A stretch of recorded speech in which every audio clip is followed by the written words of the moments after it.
ভগবান বুদ্ধের দাহক্রিয়ার পর বুদ্ধের একটি দাঁত নিয়ে বহুকাল যাবৎ ঘটেছিল নানা যুদ্ধ বিগ্রহ।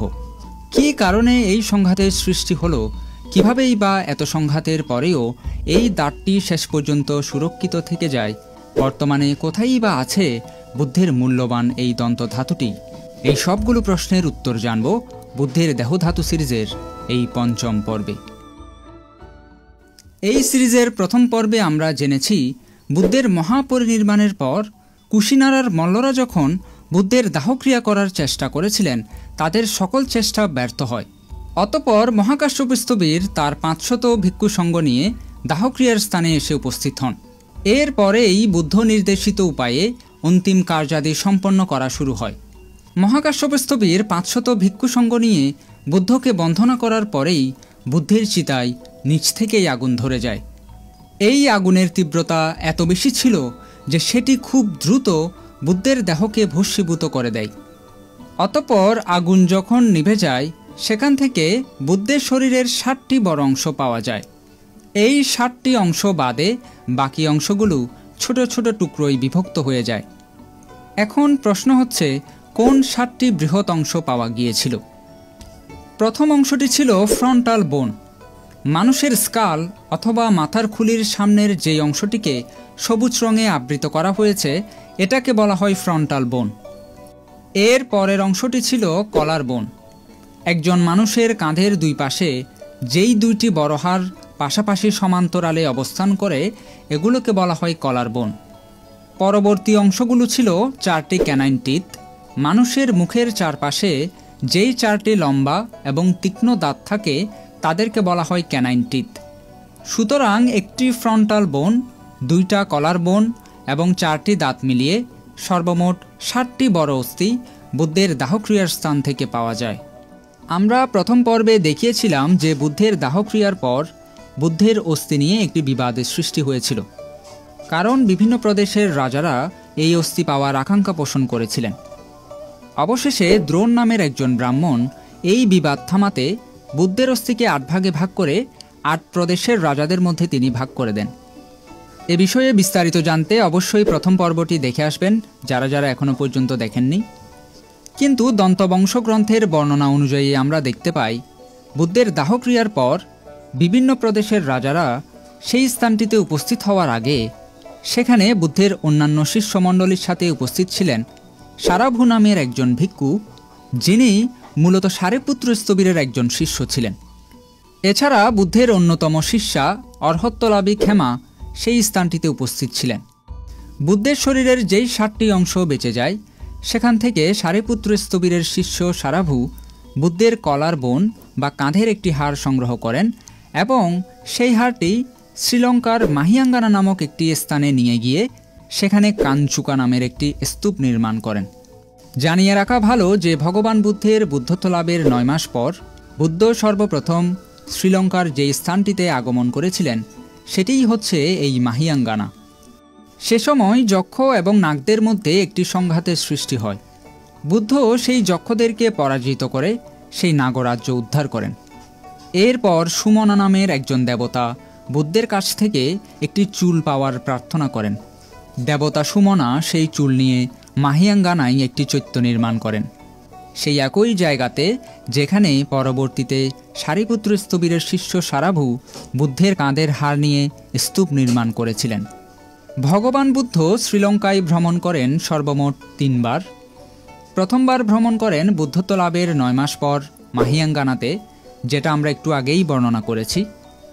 পরবর্তী ভ্রমণ করেন বোধিজ্ঞান লাভের 5 বছর পর নাগদ্বীপে, যেটির বর্তমান নাম জাফনা, এবং সর্বশেষ ভ্রমণ করেন বুদ্ধত্ব লাভের 8ম বছরে কেলানিয়া নামক স্থানে।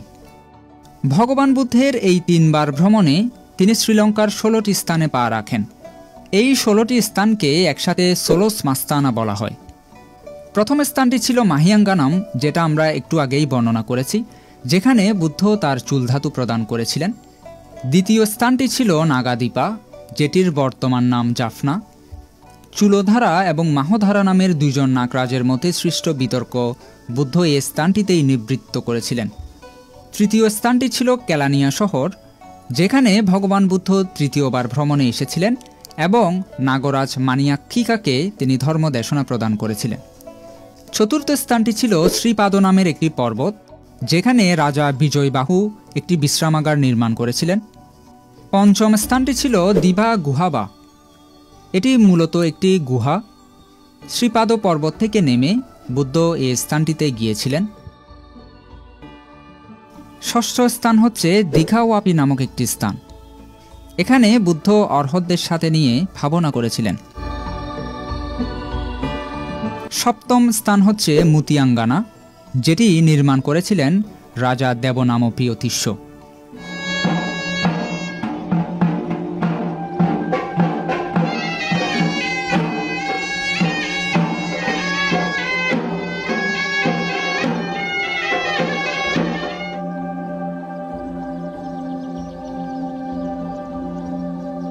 অষ্টম স্থানটি হচ্ছে তিস্সা মাহারামা।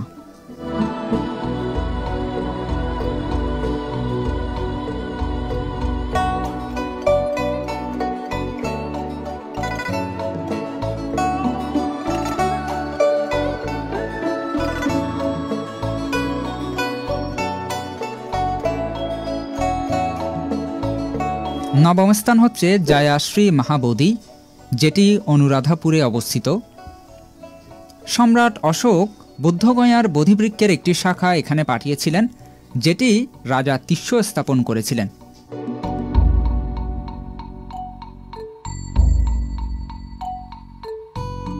দশম স্থানটি হচ্ছে মিরি সাওয়েটিয়া। পরবর্তী 6টি স্থানের নাম আপনারা এই চিত্র থেকে দেখে নিতে পারেন, আমি আর বিস্তারিত ব্যাখ্যা করছি না। বুদ্ধ বিভিন্ন সময়ে বিভিন্ন ব্যক্তি বিশেষকে নিজের চুলধাতু প্রদান করেছিলেন। ভগবান বুদ্ধের বুদ্ধত্ব লাভের পর বুদ্ধ 2 জন ব্যক্তিকে তার চুল প্রদান করেছিলেন, যাদের মাধ্যমেই আজকে বিভিন্ন স্থানে বুদ্ধের চুলধাতু দেখতে পাওয়া যায়। প্রশ্ন হচ্ছে, কারা সেই 2 জন ব্যক্তি? ভগবান বুদ্ধের বুদ্ধত্ব লাভের পর তিনি 7 সপ্তাহ বা 49 দিন বোধিবৃক্ষের আশেপাশে অবস্থান করেছিলেন, যেই স্থানগুলোকে সপ্ত মহাস্থান বলা হয়। প্রথম সপ্তাহ অবস্থান করেন বোধিপালঙ্কে, যেখানে বসেই বুদ্ধ বুদ্ধত্ব লাভ করেছিলেন। দ্বিতীয় সপ্তাহ অবস্থান করেন অনিমেষ চৈত্যে। এটি বোধিপালঙ্ক থেকে উত্তর পূর্ব কোণে অবস্থিত। এখানে দাঁড়িয়েই বুদ্ধ এক পলকে বোধিবৃক্ষের দিকে তাকিয়ে থেকে বোধিবৃক্ষের প্রতি কৃতজ্ঞতা প্রকাশ করেছিলেন। তৃতীয় সপ্তাহ অবস্থান করেন চংক্রমণ স্থানে। বোধিপালঙ্ক এবং অনিমেষ স্থানের মধ্যবর্তী অংশটাই হচ্ছে চংক্রমণ স্থান। এখানেই বুদ্ধ 1 সপ্তাহকাল চংক্রমণ করেন। চতুর্থ সপ্তাহ অবস্থান করেন রত্নঘরে। চংক্রমণ শেষে এই রত্নঘরেই বুদ্ধ 1 সপ্তাহ গভীর ধ্যানে মগ্ন ছিলেন।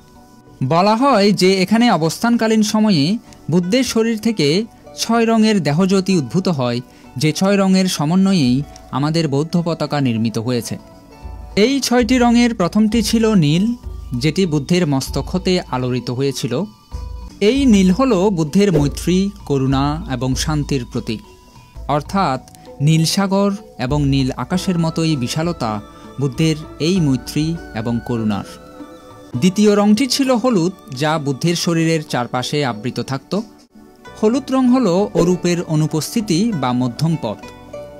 তৃতীয় রংটি ছিল লাল, যা বুদ্ধের চর্ম হতে নির্গত হতো। এই লাল বুদ্ধের জ্ঞান, সদ্গুণ এবং মঙ্গলময়তার প্রতীক। চতুর্থ রং ছিল সাদা, যা বুদ্ধের নখ এবং দাঁত হতে নির্গত হতো। এ সাদা শুদ্ধতা এবং পবিত্রতার প্রতীক। পঞ্চম রং ছিল কমলা বা কেসারিয়াও বলা হয়, যেটা বুদ্ধের বাহুদয় হতে নির্গত হতো। এই রং বুদ্ধের প্রজ্ঞা, বীর্য এবং গরিমার প্রতীক। এই 5টি রঙকে একত্রিত করলে যেই রঙের সৃষ্টি হয় সেটি হচ্ছে প্রভাস্বর, অর্থাৎ 5 রঙের মিশ্রিত আভা। বুদ্ধের উপরোক্ত 5টি গুণকে একত্র করলে যেটা বোঝা যায় সেটা হচ্ছে বুদ্ধের নীতি, আদর্শ এবং শিক্ষা শুধুমাত্র কোনো নির্দিষ্ট জাতিগোষ্ঠীর জন্য নয়, নির্দিষ্ট সম্প্রদায়ের জন্য নয়, শুধুমাত্র মানবকুলের জন্য নয়, বরং সকল প্রকার প্রাণীকুলের জন্যই প্রযোজ্য। এ কারণেই পতাকার মধ্যে নীল, হলুদ, লাল, সাদা, কমলা এবং সর্বশেষ কলামে 5 রঙের সমন্বয় দেখতে পাওয়া যায়। যাই হোক, আমরা যেটা বলছিলাম, বুদ্ধ চতুর্থ সপ্তাহ রত্নঘরেই অবস্থান করেছিলেন। পঞ্চম সপ্তাহে অবস্থান করেন অজপাল নেগ্রোদ বৃক্ষমূলে, যেটি বোধিপালঙ্কের সোজা পূর্ব দিকে অবস্থিত।